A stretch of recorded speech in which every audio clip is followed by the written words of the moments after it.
शिंदे शिवसेनेचे आमदार अर्जुन खोतकर यांच्या जॅकेटला उलटा झेंडा।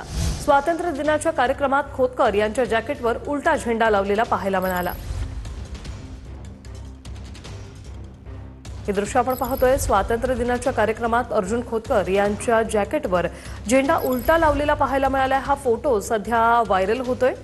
स्वातंत्र्य दिनाच्या कार्यक्रमातला हा फोटो आहे। झेंडा उलटा लावल्याने आता नवा वाद पेटण्याची शक्यता आहे। शिंदेच्या शिवसेनेचे आमदार आहेत अर्जुन खोतकर आणि यांच्या जॅकेटवर उलटा झेंडा लावल्याचा हा फोटो सध्या समोर आलेला आहे।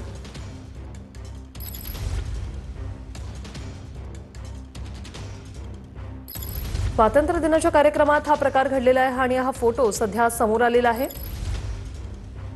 उलटा झेंडा अर्जुन खोतकर यांनी जॅकेटला लावल्याचा हा फोटो सध्या समोर आलेला आहे। शिंदेच्या शिवसेनेचे आमदार आहेत अर्जुन खोतकर आणि त्यांच्या जॅकेटला हा उलटा झेंडा लावल्याचा फोटो सध्या समोर आलाय।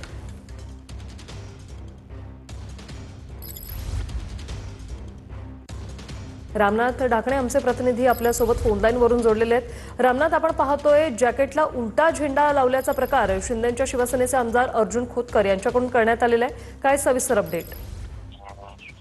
नक्कीच आपण पाहू शकतो की स्वातंत्र्य दिनाच्या दिवशी झालेला हा प्रकार आहे। जालना शहरातल्या एका शाळेमध्ये अर्जुन खोतकर हे ध्वजारोहण कार्यक्रमासाठी गेलेले होते, तेव्हा हा प्रकार उघडकीस आलेला आहे। खरं तर स्वातंत्र्य दिनाच्या दिवशीच मोठी चूक ही खरं तर म्हणावी लागेल, कारण देशाचा ध्वज जर उलटा असा लटकवत असेल, कोणी लावत असेल तर किती मोठी चूक असू शकते आपण हे समजू शकतो। तसाच काहीसा प्रकार जो आहे तो आमदार अर्जुन खोतकर यांच्याकडनं त्या जॅकेटवर लावलेल्या झेंड्याच्या माध्यमातून आता समोर आलेला आहे। त्यामुळे खरं तर ही आता मोठी चूकच म्हणावी लागेल। वृषाली, धन्यवाद रामनाथ, तुम्ही दिलेल्या या माहितीसाठी।